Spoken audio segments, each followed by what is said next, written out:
Hello everyone. तो guys, आज हम बात करने वाले हैं एजुकेशनल कंसल्टेंसी से रिलेटेड। एजुकेशनल कंसल्टेंसीज क्या होती हैं, कैसे वो काम करती हैं, कौन सी कंसल्टेंसीज आपके लिए जेन्युइन होती हैं, कौन सी कंसल्टेंसीज आपके लिए फ्रॉड होती हैं और क्या वो वर्थ है या वो नहीं। तो हम बहुत ही सिंपल तरीके से इस कॉन्सेप्ट को समझेंगे, जिससे कि एक स्टूडेंट को समझ आ सके कि एजुकेशनल कंसल्टेंसीज को उसे अप्रोच करना चाहिए या उनसे उनका यूज लेना चाहिए तो कैसे लेना चाहिए। तो आइए स्टार्ट करते हैं। सबसे पहले हम बात करेंगे what is an educational consultancy. Educational consultancy एक स्टूडेंट को कॉलेज एंड कोर्सेज सजेस्ट करने में हेल्प करती है। आपके ग्रेड्स के अकॉर्डिंग, आपके सब्जेक्ट के अकॉर्डिंग, आपके इंटरेस्ट के अकॉर्डिंग एक एजुकेशनल कंसल्टेंसी आपको सजेस्ट करती है आपकी 12th के बाद और आपकी ग्रेजुएशन के बाद कौन सी स्ट्रीम्स, कौन से कॉलेजेस एंड कौन से कोर्सेज आपके लिए बेस्ट हैं, कौन से किन सर्विसेज को, किन कॉलेजेस को आपको चूज करना चाहिए। तो उस चॉइस को, जो कि एक बहुत ही इंपॉर्टेंट चॉइस होती है किसी भी स्टूडेंट के लिए, तो उस बेटर ऑप्शन को आपके लिए, आपके फ्यूचर के लिए क्या ऑप्शन सबसे ज्यादा बेटर है, उस ऑप्शन को चूज करने में लिए एक एजुकेशन कंसल्टेंसी आपको हेल्प करती है। हाउ दे वर्क, एक एजुकेशनल कंसल्टेंसी कैसे काम करती है। तो अगर मैं एक बहुत ही सिंपल तरीके से उसे कंपेयर करूं तो एजुकेशनल कंसल्टेंसी एक प्रॉपर्टी डीलर की तरह काम करती है। अगर हम या हमारे पेरेंट्स इस चीज से रिलेट करेंगे, अगर आप उनसे डिस्कस करेंगे, जब भी हम कोई प्रॉपर्टी परचेज करने जाते हैं या कोई लैंड परचेज करने जाते हैं तो हम कभी भी उस प्रॉपर्टी या उस लैंड को डायरेक्टली परचेज नहीं कर रहे होते हैं। उसके लिए हम 99% किसी ना किसी प्रॉपर्टी डीलर को हायर करते हैं, क्योंकि जितने जो हमारा बजट है, जो हमारी रिक्वायरमेंट है, जितनी भी चीजें हमें अपनी लैंड से एक्सपेक्टेड है, वो सारी एक्सप्लोर करना किसी भी पर्सन के लिए बहुत ही डिफिकल्ट हो जाता है। And because it is a one time investment बहुत सारे मिडिल क्लास फैमिलीज के लिए, तो वी प्रिफर कि हम किसी प्रॉपर्टी डीलर को हायर करें जिसका उस बजट में और उन रिक्वायरमेंट्स के हिसाब से सारे ऑप्शंस, जितने भी अवेलेबल ऑप्शंस है वो सारे बताओ। तो इसी के तरीके से हम एजुकेशनल कंसल्टेंसीज को ले सकते हैं। जैसे कि एक स्टूडेंट के लिए, एक पेरेंट के लिए अपनी 12th के बाद या अपनी ग्रेजुएशन के बाद सारे ऑप्शंस एक्सप्लोर करना कि क्या सर्विसेज मार्केट में है, आपके बजट में कौन कौन से बेस्ट कॉलेजेस हैं, आप कौन सी सिटीज आपको अप्रोच करनी चाहिए, किस सिटीज में आपका रहना, आपका खाना, आपका पीना, क्योंकि अगर स्टूडेंट को चेंज करना पड़ता है या उसे हॉस्टल लेना पड़ता है तो बहुत सारी चीजें होती है। आपकी स्कॉलरशिप्स होती हैं, आपकी फीस होती है, आपके कोर्सेज होते हैं। तो इन सारी सर्विसेज का पता लगाना किसी भी स्टूडेंट के लिए, किसी भी पेरेंट के लिए बहुत ही डिफिकल्ट हो जाता है। तो यहां पर एक रोल आता है एजुकेशनल कंसल्टेंसीज का, जिनका जिनका काम ही होता है इन सारी चीजों में डील करना। तो किसी भी स्टूडेंट के लिए इसलिए एक एजुकेशनल कंसल्टेंसी मच नीडेड होती है, क्योंकि वो कभी भी नहीं अपने सारे अवेलेबल ऑप्शंस को एक्सप्लोर कर सकता है, रेदर देन कि आप एक एजुकेशन कंसल्टेंसी को अप्रोच करिए और वो आपके सामने आपके सारे ऑप्शंस रखे जिसमें से आप एक बेस्ट ऑप्शन चूज कर सके। तो सिंपल तरीके से सिर्फ एजुकेशनल कंसल्टेंसी का यही काम होता है। हाउ दे वर्क, उनके पास कुछ सेट ऑफ कॉलेजेस होते हैं। उन सेट ऑफ कॉलेजेस को वो आपके एजुकेशन के अकॉर्डिंग, आपके ग्रेड्स के अकॉर्डिंग या आपकी रिक्वायरमेंट्स के अकॉर्डिंग आपको सजेस्ट करते हैं। उन सजेशंस में से, उन ऑप्शंस में से आपको कोई भी अपने लिए, अपनी हायर स्टडीज के लिए वो ऑप्शन पिक करना होता है जिसमें वो आपकी हेल्प करते हैं। एक अच्छी एजुकेशनल कंसल्टेंसी बच्चों से कुछ भी, किसी भी स्टूडेंट से कुछ भी चार्ज नहीं करती है। अपनी सर्विसेज, उनके पेरेंट्स की काउंसलिंग और उनकी काउंसलिंग, स्टूडेंट्स की काउंसलिंग वो बिल्कुल फ्री करते हैं। तो ऐसे एक एजुकेशनल कंसल्टेंसी काम करती है। जेन्युइन और फ्रॉड। तो गाइस, जैसे कि हम आसपास अपने देखते हैं कि अभी भी मैक्सिमम स्टूडेंट्स किसी भी एजुकेशनल कंसल्टेंसी से लिंक नहीं होते हैं, उन्हें अप्रोच नहीं कर रहे होते हैं या अपनी पढ़ाई के लिए वो प्रेफर नहीं कर रहे होते। Rather than on the other side वो क्या कर रहे होते हैं कि वो अपने नोन, अपने फ्रेंड्स, अपने पेरेंट्स या जितने भी मतलब उनके लिंक में लोग होते हैं, उन्हीं लोगों से डिस्कस करके अपना कॉलेज या अपना पोस्ट ग्रेजुएशन के लिए कॉलेज को चूज कर लेते हैं, which is very very wrong guys. Please, मेरा रिक्वेस्ट है हर एक स्टूडेंट से कि हर एक स्टूडेंट के पास कोई ना कोई एजुकेशनल कंसल्टेंसी होनी चाहिए जिसे वो अप्रोच करे अपनी 12th के बाद, अपनी ग्रेजुएशन के बाद, जिससे कि उसके पास अपने जितने भी अवेलेबल ऑप्शंस है मार्केट में उसे एक्सप्लोर करने के लिए उसके पास कोई हो सके जिसे आप खुद से एक्सप्लोर नहीं कर सकते हैं। तो आपको किसी ना किसी एजुकेशनल कंसल्टेंसी की रिक्वायरमेंट होगी जो आपके सारे ऑप्शंस आपके सामने रखेगा। अब आपको वहां से चूज करना है। अब हम बात करते हैं जेन्युइन और फ्रॉड।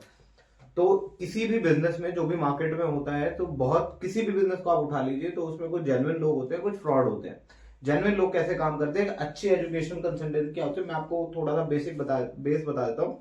कोई, जैसा मैंने अभी बताया कि कोई भी एजुकेशनल कंसल्टेंसी किसी भी स्टूडेंट से चार्ज नहीं करती है। तो एजुकेशनल कंसल्टेंसी लिंक्ड होती है कॉलेजेस से, ग्रेजुएशन के लिए, पोस्ट ग्रेजुएशन के लिए।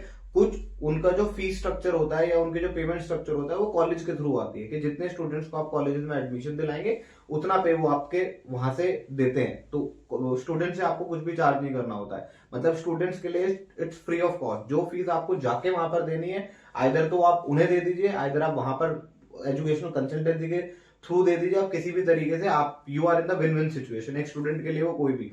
अब स्टूडेंट के लिए एक ड्रॉबैक कहां पर होता है, उसे वो फंसाया कहां पर जाता है फ्रॉड कंसल्टेंसी के थ्रू, कि कोई भी एवरेज कॉलेज आपको ज्यादा पे करता है। एक बहुत ही बेसिक सा फंडा है गाइस, कि जहां पर आपके पास बिजनेस ज्यादा नहीं हो रहा होता तो आपको मार्केटिंग के लिए या आपको आपको ज्यादा से ज्यादा कस्टमर्स के लिए आपको आइदर तो पे करते हो या आप मार्केटिंग करते हो, जो भी आपको तरीका होता है। तो एक एवरेज कॉलेज एक कंसल्टेंसी को ज्यादा पे करता है अपने स्टूडेंट्स के लिए, कि आप जितने स्टूडेंट्स यहाँ पर लाएंगे तो हम आपको और कॉलेजेस से ज्यादा पे करेंगे।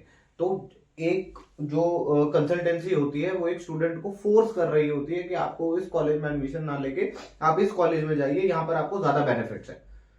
तो यहां पर थोड़ा सा आपको वो समझदारी से काम लेना पड़ेगा। आप एक कंसल्टेंसी को यूज करिए इंस्टेड ऑफ कि आप अपना यूज उनसे करवाइए। आपको ये पता होना चाहिए कि मेरी फीस के अकॉर्डिंग या मेरी सर्विसेज के अकॉर्डिंग या मेरे रिक्वायरमेंट के अकॉर्डिंग मुझे क्या क्या, कौन कौन से बेस्ट कॉलेजेस इन्होंने मुझे दिखाए हैं, उसमें से अपने बेस्ट टॉप 3 और 4 कॉलेज सिलेक्ट करिए and take the admission through them only. क्योंकि क्या होता है कि एक किसी भी कॉलेज की या स्कूल्स की कहीं पर भी आप चले जाएंगे, बहुत सारी हिडन चीजें होती हैं। जैसे कि आप किसी भी सॉफ्टवेयर को डाउनलोड करते हैं, कहीं पर भी आप चले तो कुछ टर्म्स एंड कंडीशंस होते हैं जिन्हें बहुत सारे लोग पढ़ नहीं रहे होते हैं, जिन पे लोग ध्यान नहीं दे रहे होते हैं।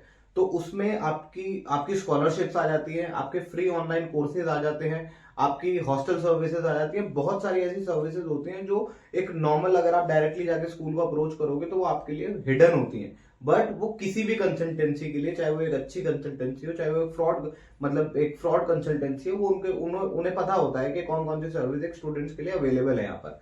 तो आप जब भी जाएंगे आपको कोई ड्रॉबैक, किसी भी स्टूडेंट को कोई भी ड्रॉबैक नहीं होता, सिर्फ उसका ये ड्रॉबैक होता है कि वो कंसल्टेंसी की बातों में आके ना अपना कॉलेज चूज करे। उसे क्या करना है कि आपको कंसल्टेंसी को, एक स्टूडेंट को यूज करना है कि आप हमें अपने बेस्ट ऑप्शंस बताइए, हम उसे चूज करेंगे। जितने भी कंपैरिजन होंगे कंसल्टेंसी आपके सामने रखेगी कि दीज आर दी कंपैरिजन, ये आपके 10 कॉलेजेस हैं, 10 कॉलेजेस में ये सर्विसेज, कॉलेज में ये सर्विसेज, कॉलेज में ये ऑनलाइन कोर्सेज ये कराते हैं, ये हॉस्टल सर्विसेज है। तो तब आपको अपना एक बजट और एक सारी चीजों को कंपेयर करते हुए अपना बेस्ट कॉलेज चूज करना है, उसमें एडमिशन ले लेना है। Is it worth? Guys, it is absolutely worth for every student. मैं स्पेशली हमारी जो मेट्रो सिटीज होती है, यहाँ पर बहुत सारी फैसिलिटीज अवेलेबल होती है, बहुत सारी नॉलेज अवेलेबल होती है। बट अभी भी जितनी भी हमारी टायर 2 टायर 3 सिटीज है, वहां पर बहुत ज्यादा नॉलेज आप लोग के पास नहीं हो पाती है, हम लोग के पास नहीं हो पाती है, क्योंकि हमें जो चीज मार्केट करनी होती है वो हम तक नहीं पहुंच पाती है। जो एजुकेशनल, किसी भी स्टूडेंट को जो 12th कर रहा है, अदर ग्रेजुएशन कर रहा है, उसे उसे 110% किसी भी कंसल्टेंसी के साथ ही एडमिशन को आगे बढ़ाना चाहिए या उसे एडमिशन को लेना चाहिए। क्योंकि आपके पास कोई भी ऐसा ड्रॉबैक नहीं है कि अगर आप किसी भी कंसल्टेंसी को अप्रोच कर रहे हैं तो वहां पर एक स्टूडेंट या किसी पेरेंट के लिए किसी तरीका का भी कोई भी ड्रॉबैक है। एक कंसल्टेंसी का काम होता है कि वो आपको आपको अप्रोच करेंगे, आप उनके साथ कॉलेज विजिट करिए, जितने भी कॉलेज है आप 10 कॉलेज घूमिए, आप 20 कॉलेज घूमिए, एक्सप्लोर, जितना भी आप एक्सप्लोर कर सकते हैं अपनी पढ़ाई के लिए पूरा एक्सप्लोर करिए गाइस। ये जो आपके 12th के बाद के और ग्रेजुएशन के बाद का जो टाइम होता है, ओवरऑल अगर एक स्टूडेंट के लिए मैं देखता हूँ तो मोर ओवर 5 साल का टाइम होता है आपकी ग्रेजुएशन और पोस्ट ग्रेजुएशन में। ये टाइम एक स्टूडेंट की या किसी की भी लाइफ के, अपने जितने भी साल आप जी रहे हो आगे, 40 ईयर्स, 50 ईयर्स, 60 ईयर्स, ये सब डिपेंडेंट आपकी पढ़ाई पर होता है। तो प्लीज सब लोग ध्यान से ये स्टेप लीजिए और आंख बंद करके किसी भी कंसल्टेंसी के पास जाइए। जस्ट अपना यूज ना करवाते हुए उस कंसल्टेंसी का यूज लीजिए, उनसे ऑप्शंस लीजिए, ऑप्शंस के बाद अपने दिमाग, अपने पेरेंट्स, जितने भी लोग आपके समझदार हैं या पढ़े लिखे लोग हैं, उनसे अप्रोच करवाइए, उनसे ऑप्शंस को एक्सप्लोर करवाइए और फिर अपनी पढ़ाई के लिए या अपनी पोस्ट ग्रेजुएशन के लिए एक अच्छी कंसल्टेंसी को चूज करते हुए एक अच्छे कॉलेज को एक्सप्लोर करिए। ऐसा नहीं है कि अगर आप यूपी की या नॉर्थ की साइड है तो ग्रेटर नोएडा और दिल्ली और यहीं पर आपके बेस्ट कॉलेज है। हो सकता है कि आपके टैलेंट के अकॉर्डिंग, आपके कैपेबिलिटी के अकॉर्डिंग कोई कॉलेज आपका मुंबई में वेट कर रहा हो, या कोई कॉलेज आपका बैंगलोर में आपकी पढ़ाई और आपकी स्ट्रीम से बेस्ट कॉलेज जो आपको मिल सकता है, बेस्ट फ्यूचर जो आपको मिल सकता है, वो बैंगलोर का एक यूनिवर्सिटी हो या कॉलेज हो, बट वो आपके अप्रोच से इतना दूर होता है कि आपको पता ही नहीं लग पाता कि यार यहाँ पर भी मैं एडमिशन ले सकता हूँ। जहां पर एक एजुकेशनल कंसल्टेंसी उस प्रोसेस को बहुत ही इजी बना देती है। तो गाइज गो फॉर इट। अगर आप 12th में हैं या आप ग्रेजुएशन कर रहे हैं, search for a good educational consultancy. अगर आपको कहीं से कोई भी हेल्प नहीं मिलती, आप इस कंसल्टेंसी के साथ भी जा सकते हैं। प्लीज इन्हें अप्रोच करिए, they are working very fine, they are best in north. अगर आप नॉर्थ से बिलोंग करते हैं, किसी भी सिटी से बिलोंग करते हैं, तो आप इन्हें अप्रोच कर सकते हैं। This is a genuine consultancy जिसका रिकमेंडेशन मैं हर एक स्टूडेंट को, जो स्पेशली जो नॉर्थ से बिलोंग करता है, मैं उन सबको दे सकता हूं। अगर आपको यहाँ भी कोई हेल्प नहीं मिलती है, किसी भी तरीके की हेल्प की रिक्वायरमेंट, आप नीचे दिए हुए नंबर पे कॉल कर सकते हैं, व्हाट्सएप कर सकते हैं। अगर किसी भी तरीके से हम आपकी हेल्प कर पाए, वी विल लव टू। अगर आपको इस टॉपिक से रिलेटेड और भी कुछ नॉलेज चाहिए, क्योंकि हमने सोचा कि थोड़ा सा इसे लेंदी ना बना के छोटा सा क्रिस्प वे में आपको समझा सके कि एक एजुकेशनल कंसल्टेंसी की जो रिक्वायरमेंट होती है वो क्यों एक स्टूडेंट के लिए बहुत ज्यादा जरूरी होती है, और क्यों हर एक स्टूडेंट को एजुकेशनल कंसल्टेंसी से लिंक्ड रहना चाहिए। अगर इसके अलावा फिर भी आपको कोई सपोर्ट या कुछ नॉलेज की रिक्वायरमेंट होती है, प्लीज आप इस नंबर पे कॉल कर सकते हैं, व्हाट्सएप कर सकते हैं, या फिर हमें कमेंट्स में भी बता सकते हैं। Again thank you so much guys, be healthy, keep growing, keep supporting. Thank you everyone.